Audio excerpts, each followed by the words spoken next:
G'day, Simon here.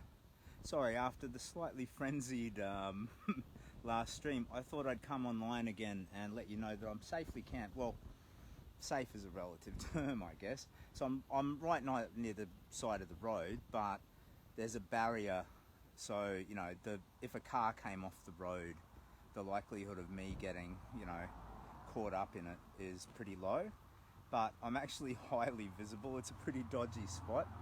There's some kangaroos hopping around in a field to my right, and whoops, sorry, don't rotate your phone, Simon. To my left, if I can just sort of show you. No, you can't see because of all the mesh and stuff, but out there is directly next to me is the main road. So it's a little bit vulnerable, but it'll be dark soon, and once it's dark, the gear and the tarp is all sort of camo coloured and pretty hard to notice, and I'll be up at first light and moving on anyway, so fairly low risk. The main problem is insects, leeches, bugs, snakes and all that, so I'm pretty well ensconced here, protected against that. So I thought I'd have a little quick chatty stream while we've still got a little bit of daylight left. So I'm 19k out of Stockton. So today, so I got on the ferry from Teagarden, which you might have seen, I'm flying, Jack, I'm king of the world. And then rode over to Nelson Bay. So I left Nelson Bay at 12:20, and I've travelled, so I'm 19k from Stockton, so I've travelled, therefore, 28 kilometres. So I don't think that's too bad for an afternoon's effort. Tomorrow morning, it's still, a good 4 hours to roll into Newcastle. So if I'm up at 5 or 6, I can still make it mid-morning. We'll just see how we go. So I'll update tomorrow on all of that sort of practical stuff, because I think there's some people in Newcastle who want to meet up, and people at the Stockton Ferry even. So I think the estimate now is probably something like 11 o'clock, but, we'll say just mid-morning and I'll update. So today, I think I've done a pretty good afternoon's march, to be honest. Reasonably robust, reasonably good pace. I had like this, the feeling where a song haunts you. You've just got a little piece of a lyric. You can't remember what the song is or where it's from.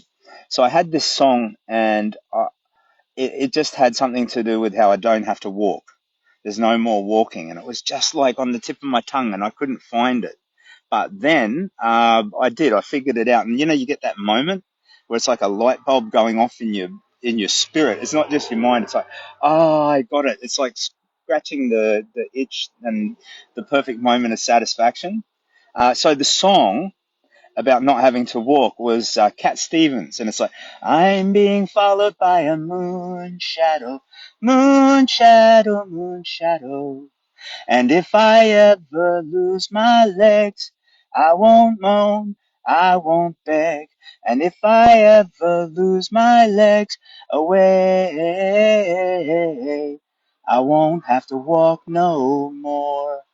You see, so it was that not having to walk anymore that was just on the tip of my tongue for like 3 hours. That song evaded me. When I finally got there, it was like solving the riddle of the universe, just total satisfaction.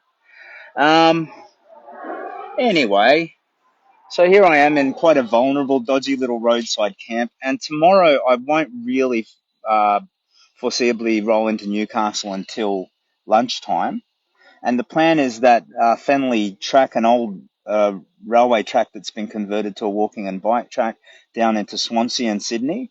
I'm thinking it might be best to overnight in Newcastle and roll out down that track like first light the following morning. But that'd depend on either sleeping in an alleyway somewhere, maybe not even with the hammock, but just the dodgy tarp or something, so like a genuine hobo, or, finding some sort of hospitality in the city. Anyway, so here we are, and that's about all I needed to report, So I got set up before the vampires woke up and started to come out. I mean, the mosquitoes are up and out. They always are. But, sunset, time of the vampire is nigh, and they're about to go out hunting. So, yeah, I'm going to eat my chicken and avocado sandwich and drink my drink and think my thoughts. So Captain Australia's Big Walk, for those of you who've just seen recent media and just started watching, I I can't assume that you know what the hell I'm talking about. I'm an old fella. My name's Simon. 5 years ago, I was diagnosed with a stage 4 invasive head and neck cancer and given 6 months to live. I also was given a 46 to 60% chance that chemoradiation could either shrink the tumor or even totally get rid of it. And I got lucky, total metabolic response to treatment, bang, cancer gone. But I fell into existential crisis. I couldn't bounce back. I just wasn't thriving. And I realized that for me, well, my way of starting to rebuild hope was believing that a big walk, a pilgrimage, was what I needed to fix myself. So as soon as I started to believe that, really believe it, I started to get better. And that's when I started to plan for Captain Australia's big walk so I could do it in service of a charity. G'day, hey, sleep well yourself, mate. Cheers. Um, so, yeah, the charity is the Kids Cancer Project, and the numbers are harrowing. 950 Aussie kids every year are diagnosed with pediatric cancer. The average age is 6. 20% of them do not survive treatment.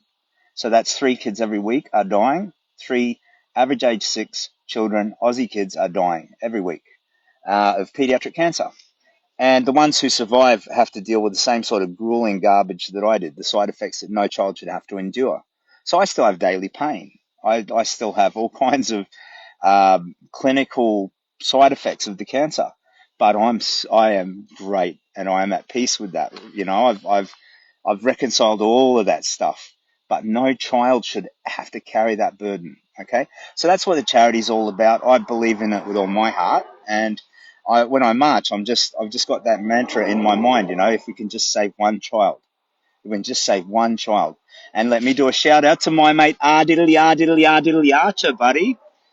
So he's a friend we've met along the way who's currently going through treatment. He's got a bone marrow transplant coming up. Little dude, he's a soldier. That guy's tough as nails, my mate. Thank you, Archer, for all your kind support, buddy. You make me stronger. And I hope I make you stronger. And that's what friends are for, isn't it, mate? So yeah, thank you for watching, Archer. You are a bloody legend, my little friend. Um, and yeah, anyway, sunlight's fading, so I won't ramble on too long tonight. But yeah, that's what it's all about. So I still have to get to Melbourne. Currently rolling into Newcastle tomorrow, which is getting closer to Sydney, which is kind of the spiritual halfway point.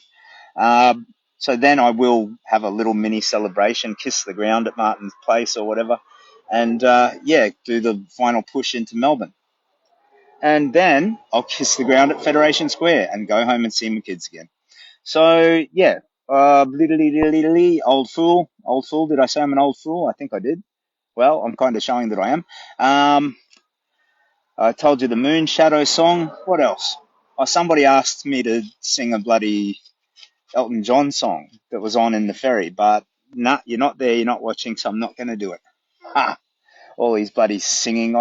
As a daily donor dare of doom, someone made me sing in the middle of Brisbane, Daryl Braithwaite's The Horses. You know, what's up with that? Come on. Newcastle, hey, look at you go.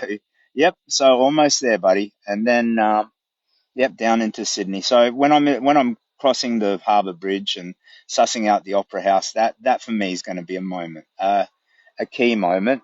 But there's been so many weird and wonderful and surreal moments so far. Like when I get back from this and just start rebuilding. Well, I'll have already rebuilt myself, and I'll be rebuilding my life back home. You know, just trying to structure it in a way that is sweet and productive and you know, of service, you know. So all of these things that I'm learning that I want from my life, I'm going to rebuild it when I get home. And I'm just, never mind, old man ramble. Joanne says, what about some Leo Sayer singing? Lol. Well, that song on the bloody ferry, they had great music on that ferry. It was all a bit old, like Steely Dan and Leo Sayer and bloody, sorry, who's the piano man? Billy Joel, yeah. Leo Sayer was okay. You make me feel like dancing. I'm gonna dance the night away. Dancing, dancing, gonna dance the night away. No, that's terrible. That was the worst thing in the world. No, yeah, they had like Fleetwood Mac. I like a bit of Fleetwood Mac, to be honest. You know, they're sort of like mournful. A lot of their songs are a bit sort of mellow and introspective. Anyway, So I saw just a moment ago 3 big kangaroos come bouncing past on the field over there to my right, and I've got all these cars and whatever passing on my left, and lots of little hares, not the like the hairs on your body or the hairs on my face, but rabbits, little hares, wild rabbits bouncing around here. So, and I'm in this sort of gully, this drainage gully, just by the side of the road. So Catherine asks, when you get to Sydney, are you going to Bondi Beach? Um, I don't know, Catherine. So this Fenley Trail, if I'm saying it right, out of Newcastle, it apparently runs down through Swansea and into North Sydney. So if that passes Bondi, sure. But if it doesn't, I'm not massive on diversions, to be honest, or what detours I mean, because like 5K walking it means more than an hour and then an hour coming back, and I don't know why, looking at the clock. So it might be the most beautiful natural cathedral off to the left, like these beautiful rocks and crashing ocean, but if it costs me 3 hours to get there and back, I'll say, look, I'll come back and see that next time. I gotta get me to Melbourne. So I don't know if I pass close enough to Bondi or not, but if I do, yeah, I'll wander down and have some fish and chips on the beach there. I think I got a mate he used to live in Bondi. I don't know if he's still there. My mate Barry used to live near there. So yeah, well, I'm not sure. So and for me, I never plan more than a day out. I'm on a mad adventure, and I don't know beyond one day exactly what's going to happen next. So Newcastle is next, and then I'll figure out exactly the stops to Sydney, and I'll let you know. And anyone who is along those stops and wants to meet, I'm delighted to meet you. Love to get together and say good day. Um, okay, so how about we'll leave it there? So I'm gonna gobble my sandwich, drink my drink, and once it's full dark, I'll probably just go to sleep. And that's actually, my sleep is really coming along. So a year ago, with all of the cancer side effects and all that sort of stuff, 3 hours was probably the best I could do in terms of continuous sleep. But now, bang, when I'm in a motel bed, zonk. I'll zonk out like 9 o'clock, get up 6 or something like that. That is so good. And I have these vivid dreams, like such gorgeous and intricate dreams. Yeah. So I think I've started to win the fight to get my sleep back. So screw you, cancer. Ha ha. One for Simon. Um, yeah, anyway. So thank you so much for your kind interest. If anybody has any remarks or questions or anything, I'm absolutely delighted to answer them. Otherwise, I will wish you again a happy Australia Day. I am all set, starting to get dark. So the likelihood now as it gets darker and darker, the likelihood of human interference gets smaller and smaller. I'm not very well hidden, but in the dark, no one's going to notice me driving past. There's a lot of police around here. I think Nelson Bay is like quite a wealthy community, so they had a much higher police presence. Um, Not that I think the police would bother with me, or if they did, they might say, "Oh, what's going on here?" And I'd be like, "Oh, mate, I'm doing this," and blah blah blah. And they'd probably, I hope, fingers crossed, just be like, all right, mate, as long as you're gone by morning." I hope. Anyway, we'll just have to deal with that if it comes up. So, thank you so much. I am delighted by your interest. If there's anything that you'd like me to talk about, like, if you want to know more about any part of the story, the fight with cancer, my life before that, or you want to share your story, just let me know. I'm going to go through and look at comments and messages and all the rest. And if you are anywhere along the route, if you're in Stockton or Newcastle, for example, tomorrow, you want to get together, hit a message to the Capswig Walk Messenger, and yeah, we'll hook it up. I'm absolutely delighted to get together. Also, if you have any activities, like if you have an Uncle Barry who runs the local RSL, or something like that, please bear in mind that you could probably be a tremendous help to the charity if you spoke to him about, hey, we could have that bullfed superhero Captain Australia come and do some karaoke night or whatever. I'll jump on board anything that helps the charity. So if there's anything that you can do to share, promote, or if you have any connect in a local community where you'd like me to visit or whatever, message me. I'll jump right on top of it. Anything in service of the charity. So thank you so much for your time and interest. I'm sorry it's getting so dark. That means, Simon, get ready for sleep. You too, get a nice good sleep. What's all this screen time and stuff you're doing? You're spending too much time with your phone, young man, woman, or in between. Just, you can watch a little bit of TV, then go read a book, and then go to sleep. Lee says, be interesting to know how many KMs you have done. Yeah, I'd have to map it out. Like, I've gone all over the damn place, mate. So I haven't followed the quickest route by any stretch of the imagination. Out of Ballina, I was following instructions by my best friend, mate Joe, who I'd met that day, and she became like Alfred to my Batman. And she's like saying, turn left, turn right, go here. And I'm like, are you sure, Joe? And I wound up in the middle of a cow field, but there's a swamp on my left, a river on my right, and just cows straight in front of me.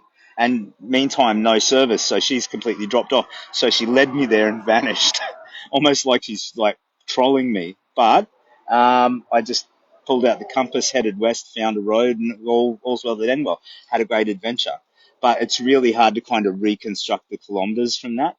So even if you chuck it in Google Maps and you put, like not car but on foot, it'll kind of do that winding route and give an idea, but I don't think it's accurate or representative. When I get home, I'm going to map it out in detail and put little postcards and little memories along the route. And I'll share that, but that's for me, it's for my kids, but I'll share it with you as well.